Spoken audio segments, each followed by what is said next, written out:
Women empowerment के हवाले से, और मैं हमेशा से कहती हूँ जब भी मेरे प्रोग्राम में ख़वातीन आती हैं और अपना बिजनेस रन कर रही होती हैं और अपनी मदद आपके तहत वो चीज़ों को आगे लेकर चल रही होती हैं, तो मुझे बहुत ज़्यादा खुशी होती है। और हम सारी ख़वातीन, उन तमाम ख़वातीन के लिए एक आइडियल एग्जाम्पल सेट करना चाहती हैं जो घर में बैठी हैं, जिनके पास कोई ना कोई हुनर मौजूद है, स्किल्स मौजूद हैं, लेकिन सिर्फ घर के कामों की वजह से या सपोर्ट ना होने की वजह से वो वहीं पर बैठी हैं, या फिर सिर्फ बैठ कर सोच रही हैं कि कैसे काम को शुरू किया जाए, कैसे मैं अपने काम को आगे बढ़ाऊँ। तो हिम्मत कर लीजिए, काम को आगे बढ़ाइए, अल्लाह पाक आपका साथ देगा।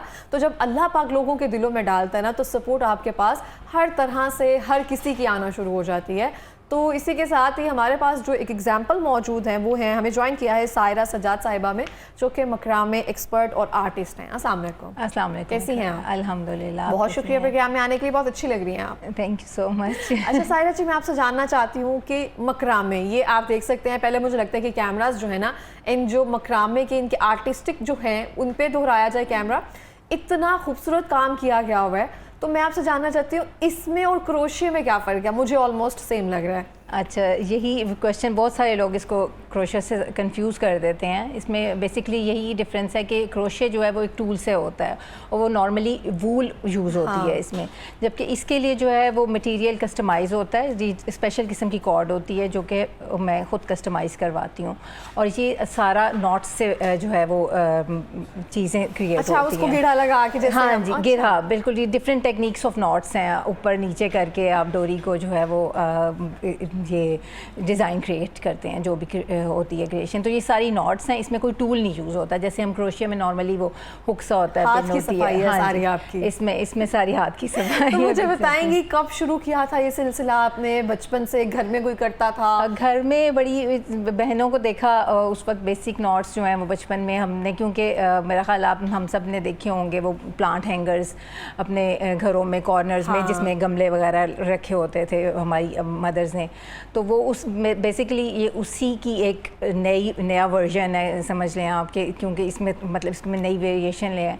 तो उस वक्त बचपन में वो नॉट्स जो सीखी हुई थी, उसको जब अब कोविड के सीज़न था, जब लॉकडाउन था, तो आपको पता है कि सब हर जो है वो अपने घरों में जो कैद हुआ था। तो उसमें अपने आप को बिज़ी रखने के लिए ऐसे ही एज अ हॉबी स्टार्ट किया कि अच्छा लेट्स डू समथिंग। और फिर जब इसको करना शुरू किया तो इसको एंजॉय किया। तो बेसिक नॉट्स तो आती थी, फिर कुछ देखा कि एक्सप्लोर किया कि मज़ीद इसमें किस तरह से है, जो आजकल के ट्रेंडिंग जो हैं उसमें, तो उसके यूट्यूब से भी कुछ हेल्प ली। तो that's how I started making. और फिर उसी टाइम पे ही अपना फेसबुक और इंस्टा का जो है वो पेज बनाया, इट्सी बिट्सी आर्ट गैलरी के नाम से, जो कि अब जब ऑर्डर्स आने शुरू हुए और लोगों ने काम पसंद करना शुरू किया फैमिली में, फ्रेंड्स में, तो इससे जो है वो इनकरेजमेंट मिली। तो आई थॉट कि I should take it seriously. अच्छा, ये इतना खूबसूरत काम है तो आपने इतनी देर क्यों कर दी? कोविड का इंतज़ार क्यों किया? हुनर हाथ में मौजूद था, घर में बहनें भी करती थीं और काफ़ी ज़्यादा काम भी कर चुकी थी, जैसे आपने कहा नोट्स वगैरह था। ये कहने में आसान लग रहा है, मुझे तो तस्मे की नोट नहीं सही तरह बात नहीं आती। मैं सेम जो है जो शॉपर की गिरा लगाते हैं वही तस्मे पे लगा रही होती हूँ। ये बहुत मुश्किल काम है। तो इसको इतनी देर क्यों कर दिया आपने एज एन बिजनेस इसको स्टार्ट करना? एक्चुअली पहले तो फुल टाइम हाउस वाइफ थी हम। मतलब ऑस्ट्रेलिया में भी कुछ टाइम रहने का इत्तेफाक हुआ, 6-7 ईयर्स। तो वहाँ पर भी एज इन लाइक फैशन उसमें इंडस्ट्री में काम किया है। तो जब वहाँ से वापस आए तो राइट आफ्टर दैट जो है ना वो कोविड आ गया। तो वो फिर घर में जब बाउंड हुए तो फिर सोचा कि अब कुछ क्या करना है। तो फिर इसको एज अ हॉबी, वो या जैसे आपको कहा है कि एज अ हॉबी स्टार्ट किया था। बिल्कुल ये आइडिया नहीं था, बिल्कुल अंदाज़ा नहीं था कि मैं ये इस लेवल तक पहुँचूँगी या लोगों को पसंद आएगा ये काम। तो मैंने तो अब बिल्कुल अपने आप को बिज़ी रखने के लिए किया था कि चलें इसमें, क्योंकि घर के करीब कुछ छोटी छोटी एग्जीबिशंस हुई, उसमें पसंद किया लोगों ने। जब उसमें मैंने अपना शोकेस किया काम, तो उससे फिर ये हुआ कि मैंने कहा कि ये जो है इसकी है अप्रिसिएशन है, लोगों को पता है कि ये क्या आर्ट है। तो फिर आइडियाज़ कहाँ से लेती हैं? कहाँ से आपको लगता है कि मुझे अब ये बनाना है, अब ये बनाना है? शुरू में होता है ना कि आपको समझ नहीं आ रही होती कैसे करना है। तो पहला जो आपने क्राफ्ट बनाया था वो क्या बनाया था और कितने में सेल किया था?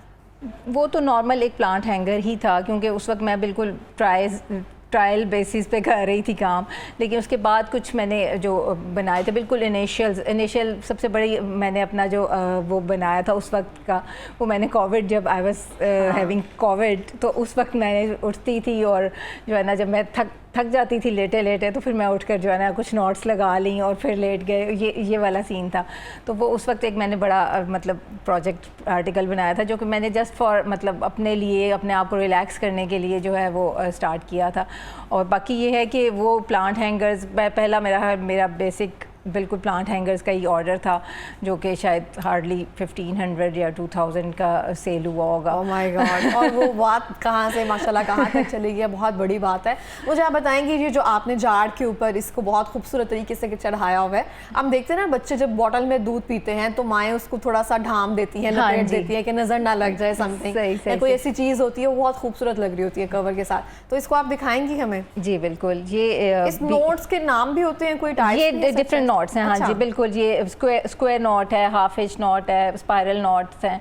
वो ज़ाहिर है जब काम करते हैं तो ये इसको आप एज अ कैंडी जार, मतलब इसके अंदर आप नट्स वगैरह रख सकते हैं, और अगर आप इसको एज इट इज़ यूज़ करें तो इसको आप एज अ कैंडल होल्डर भी यूज़ कर सकते हैं। इसको वैसे भी रखा जाए तो बहुत वैसे, और इसके अंदर आप फ्लावर्स लगाएं तो वो एक डिफरेंट लुक आएगी बिल्कुल। तो ये है, ये इसमें डिफरेंट नॉट्स यूज़ हुई हैं क्योंकि मैं सिखाती हूँ। ये आप फैन दिखाएंगे मुझे? ये इतना खूबसूरत लग रहा है ना, लाइक ब्यूटीफुल। ये हैंगिंग वॉल एक तरह से है और बहुत वॉल हैंगिंग है जी बिल्कुल। ये भी वॉल हैंगिंग है, ये विद फ्रेम है। तो इसमें आप कस्टमाइजेशन भी करती हैं? बिल्कुल। मोस्टली क्योंकि मैं ऑनलाइन काम करती हूँ तो मेरे पास मोस्टली कस्टमाइज्ड ऑर्डर्स ही होते हैं, क्योंकि बहुत ज़्यादा वो आउटलेट वगैरह तो नहीं है। जहाँ एग्जीबिशंस में डिस्प्ले करती हूँ, अपना आर्ट शोकेस करती हूँ, डाची, बहबूद और इस टाइप की एग्जीबिशंस जो हैं उनमें अपना आर्ट डिस्प्ले करती हूँ, या फिर मैं ऑनलाइन कस्टमाइज्ड जो है। लोग ज़्यादा क्या पसंद करते हैं मकरामे में? डिफरेंट हैं लोगों की। जब कस्टमाइजेशन पे आते हैं तो लोगों की अपनी अपनी चॉइसेस होती हैं। कोई प्लांट हैंगर्स में बिल्कुल नई वैरायटी चाहिए, किसी को कर्टन्स बनते हैं, इसमें मिरर्स बनते हैं, तो वो अपनी अपनी मतलब आपकी स्पेस के हिसाब से। और कई लोग जो हैं वो उनका पूरा रूम का थीम ही इसी के ऊपर बेस करता है, जिसमें शैंडलियर्स आ जाते हैं, लाइट्स आ जाती हैं, लैम्प्स हो गए और कर्टन हो गए, कर्टन बैग्स, टाई बैग्स हो गई, तो वो आपका पूरा थीम, कुशन कवर्स हो गए। तो आपकी ज़िंदगी में तो बहुत सारी रिलैक्समेंट होगी क्योंकि आपने सारी गिरहें तो खोलती हैं। अब आप खुद ही लगा रही होती हैं। लेकिन अब वही बात है, अब जब तक गिरहें लगाऊं ना तो रिलैक्स नहीं होती। क्योंकि हमारी ज़िंदगी में होता है ना, कहते हैं कि हाथों की किए हुए दांतों से खोलना पड़ती है, एक मिसाल है। तो आप तो खुद ही लगा कर खुद ही खोल रही होती है। बिल्कुल। तो ये बहुत मेरा ख्याल है रिलैक्समेंट है एक तरह से। बिल्कुल। आप आगे इस हुनर को सिखा रही हैं, मुझे लगता है आपको क्लासेस भी देनी चाहिए, इस पर काम कर रही हैं? बिल्कुल, मैं वर्कशॉप्स कंडक्ट करवा रही हूँ। मशगले है, आपने सुना होगा, वहाँ पर वर्कशॉप्स करवाई हैं। इसके अलावा NCA में अप्रोच किया था, वहाँ पर उनके स्टूडेंट्स को जो है वो 3 डेज़ की वर्कशॉप उनको करवाई थी, क्योंकि दे वर वेरी मच इंटरेस्टेड कि ये क्या आर्ट है। और फिर उन्होंने इसके ऊपर प्रोजेक्ट्स, मतलब पूरे उनके प्रोजेक्ट वर्क हुआ है उनका। कुछ बच्चों ने बल्कि थीसिस वर्क भी किया है मैक्रामे को लेकर।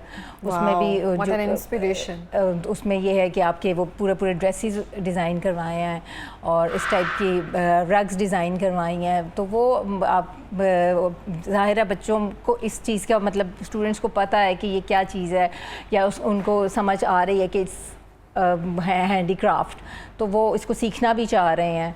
तो मैं प्राइवेट में भी वर्कशॉप्स करवा रही हूँ, इंस्टीट्यूट्स में भी करवा रही हूँ। अच्छा, अब देखते हैं हम सायरा जी, बहुत सारे लोग पता क्या करते हैं, जब आप कोई हैंडक्राफ्ट का काम कर रहे होते हैं तो लोग कहते हैं हमें फ्री में ही दे दो सारा कुछ ना।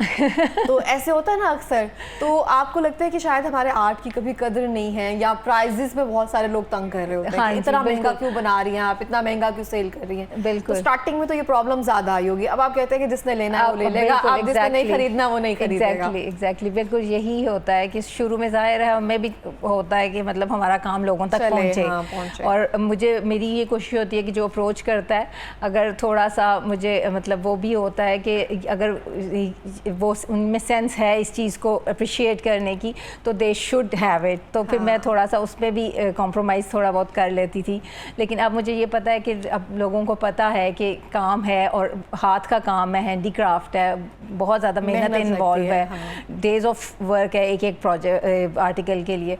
तो अब मुझे ये होता है कि अच्छा ठीक है आप देख लें ये है, इसमें इतना टाइम लगेगा, इसकी इतनी कॉस्टिंग है। एक्चुअली इसके कॉर्ड भी क्योंकि मैं खुद कस्टमाइज़ करवाती हूँ तो वो भी थोड़ा एक्सपेंसिव हो जाता है क्योंकि नॉर्मली जो है वो जो कॉर्ड मिलती है वो उसकी जो है वो क्वालिटी थोड़ी सी जो है इससे डिफरेंट होती है।